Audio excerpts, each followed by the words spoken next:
Vote देने से पहले वोटर्स की उंगलियों पर अमीर स्याही क्यों लगाई जाती है, बताता हूँ। इस लिक्विड का नाम है सिल्वर नाइट्रेट। इसे वोट देने से पहले वोटर्स की उंगलियों पर लगाया जाता है ताकि वोटर्स की पहचान की जा सके और एक आदमी एक से ज्यादा बार वोट न गिरा पाए। सिल्वर नाइट्रेट घर में इस्तेमाल होने वाले किसी भी क्लींजिंग एजेंट का रेजिस्टेंट होता है, मतलब कि आप सर्फ, साबुन या शैम्पू से इसे 70 घंटे तक साफ नहीं कर सकते। हमारे देश में जब पहली बार इलेक्शन हुई थी तब से इसका इस्तेमाल किया जा रहा है। आपने कभी सोचा है कि हनुमान चालीसा का नाम हनुमान चालीसा क्यों है? बताता हूँ। हनुमान चालीसा तुलसीदास के रामचरितमानस से ली गई, जो कि अवधी भाषा में है। इसमें चालीसा का मतलब है 40 यानी कि 40। एक्चुअली हनुमान चालीसा में शुरू और अंत के दोहों को छोड़कर कुल 40 छंद है, इसलिए इस प्रार्थना का नाम हनुमान चालीसा है। यार, इस वीडियो को बनाने में मैंने और मेरे भाई ने बहुत मेहनत करी है। अगर पसंद आए तो लाइक और सब्सक्राइब जरूर करना। आगे बोलो। आपने सुना होगा लड़कियों की हैंडराइटिंग लड़कों से अच्छी होती है। मैं बताता हूँ ऐसा क्यों होता है। एक्चुअली लड़कियां बचपन से ही घर के छोटे मोटे काम में हाथ बटाती रहती है, जिससे उनके फाइन मोटर स्किल्स काफी तेजी से डेवलप हो जाते हैं। फाइन मोटर स्किल्स जैसे कि चाकू या कैंची का इस्तेमाल करना, ड्राइंग या पेंटिंग्स करना, सिलाई बुनाई करना या खाना पकाना, इन सारे कामों में उंगलियों का इस्तेमाल होता है। इसीलिए लड़कियों की हैंडराइटिंग लड़कों से अच्छी होती है। इस पेड़ से पानी निकलता है, सच में। यह है इंडियन लॉरल ट्री, जो कि आंध्र प्रदेश के पापीकोंडा नेशनल पार्क में पाया जाता है। जैसे ही इसमें छेद किया जाता है, इसके अंदर से काफी तेजी से पानी का फुहारा निकलता है। यह हल्के पीले रंग का खट्टा पानी होता है, लेकिन सबसे अच्छी बात कि आप इसे पी सकते हो। अब सवाल आता है कि एक पेड़ के अंदर इतना सारा पानी आया कहाँ से? बताता हूँ। एक्चुअली इस पेड़ में ट्रांसपीरेशन नहीं होता। गर्मियों के मौसम में जब पेड़ अपनी जड़ों के माध्यम से जमीन से पानी खींचता है, तब ट्रांसपीरेशन ना होने के कारण एक्स्ट्रा पानी पेड़ के अंदर ही रह जाता है। एक पेड़ के अंदर 4 से 6 लीटर तक पानी होता है।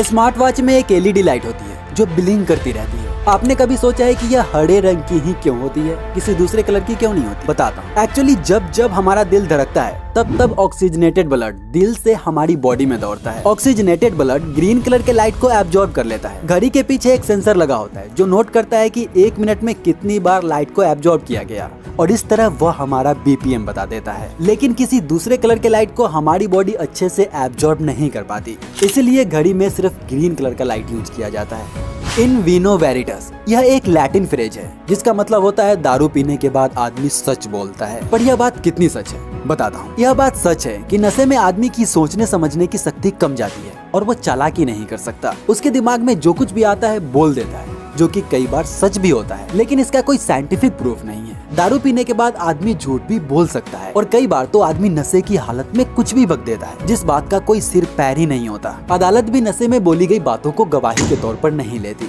तो कंक्लूजन ये है कि नशे में बोली गई बातें सच या झूठ कुछ भी हो सकती है।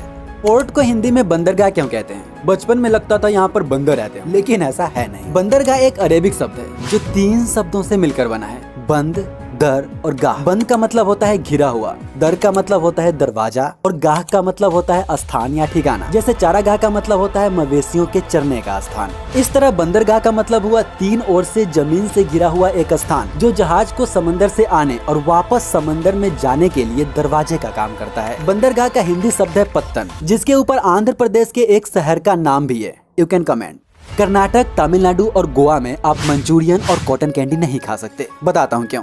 एक्चुअली पब्लिक हेल्थ डिपार्टमेंट ने जब गोभी मंचूरियन और कॉटन कैंडी के कुछ सैंपल्स टेस्ट किए तो 171 मंचूरियन में से 107 में और 25 कॉटन कैंडी में से 15 में रोडोमिन B और कार्मोआइजिन जैसे केमिकल्स मिले। ये दोनों केमिकल्स इंडस्ट्रियल डाइज है, जिनका इस्तेमाल फैक्ट्रियों में कपड़ा, लेदर और प्लास्टिक को कलर करने के लिए किया जाता है। इसीलिए कर्नाटक की सरकार ने इसे बैन कर दिया। इसे वायलेट करने पर 7 साल की सजा और 10 लाख तक का जुर्माना हो सकता है।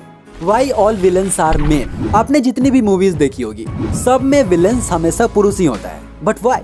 मैं बताता हूँ। एक्चुअली लगभग सारी मूवीज में हीरो भी पुरुष ही होता है, इसलिए विलेंस भी पुरुष होता है। मूवी का हीरो एक आइडियल कैरेक्टर होता है, वो स्ट्रॉन्ग और स्मार्ट होता है, इसलिए इम्पोर्टेंट हो जाता है कि उसका अपोनेंट भी उसके टक्कर का हो। हमारे पुरुष प्रधान समाज में महिलाओं को हमेशा सुंदर, भोली भाली और दुर्बल दिखाया जाता है, इसीलिए एक स्ट्रॉन्ग पुरुष के अपोजिट एक महिला नहीं हो सकती। ऑडियंस एक्सेप्ट ही नहीं करेगी, इसीलिए महिलाओं को विलेंस के रूप में नहीं दिखाया जाता। आपको पता है भारत में एक ऐसा गांव है जिसे विलेज ऑफ मिलेनियर्स यानी करोड़पतियों का गांव कहा जाता है। इस गांव का नाम है हिवरे बाजार, जो कि महाराष्ट्र के अहमदनगर डिस्ट्रिक्ट में है। इस गांव में 50 से ज्यादा करोड़पति हैं, लेकिन 4 दशक पहले यह गांव ऐसा नहीं था। यह एक पिछड़ा हुआ और अपराधग्रस्त गांव था। 1989 में पोपट राव बगुजी पवार यहाँ के मुखिया बने और इस गांव की किस्मत पलट गई। पोपट राव ने स्कूल, पानी की कमी और कृषि के क्षेत्र में बहुत अच्छा काम किया। इस गांव में 10 लाख से ज्यादा पेड़ लगाए गए। आज इस गांव में सिर्फ 3 लोग गरीबी रेखा से नीचे हैं और सबसे आश्चर्य की बात कि ये सारे लोग किसान हैं। जैसे ही यह आदमी बिल्ली के गर्दन पर क्लिप लगाता है, बिल्ली पैरालाइज हो जाती है। बताता हूँ क्यों। आपने देखा होगा बिल्ली और शेर की मम्मी अपने बच्चे को एक जगह से दूसरी जगह ले जाने के लिए अपने दांतों से उसके गर्दन को पकड़ कर उठाती है। हमें लगता है इससे बिल्ली के बच्चे को दर्द होता होगा, लेकिन ऐसा है नहीं। बिल्ली की गर्दन पर एक सॉफ्ट स्किन होती है जिसे दबाते ही बिल्ली स्टॉप हो जाती है। इसलिए जब बिल्ली की गर्दन पर क्लिप लगाया जाता है तब उसे लगता है उसकी मम्मी उसे उठा रही है और वो स्टॉप हो जाती है। आपको पता है टेलीपैथी पॉसिबल है। टेलीपैथी अभी तक हम फिल्मों में देखते आए थे, लेकिन अब ये असली दुनिया में भी पॉसिबल है। 20 फरवरी 2024 का ये न्यूज देखो।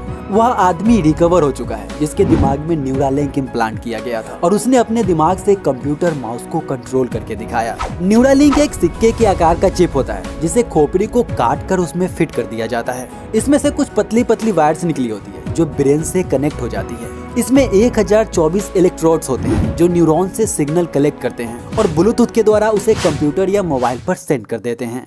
यार वीडियो अच्छी लगी तो लाइक करना और चैनल पर नए हो तो यार सब्सक्राइब करके जाना। मिलते हैं अगली वीडियो में, तब तक के लिए जय हिंद।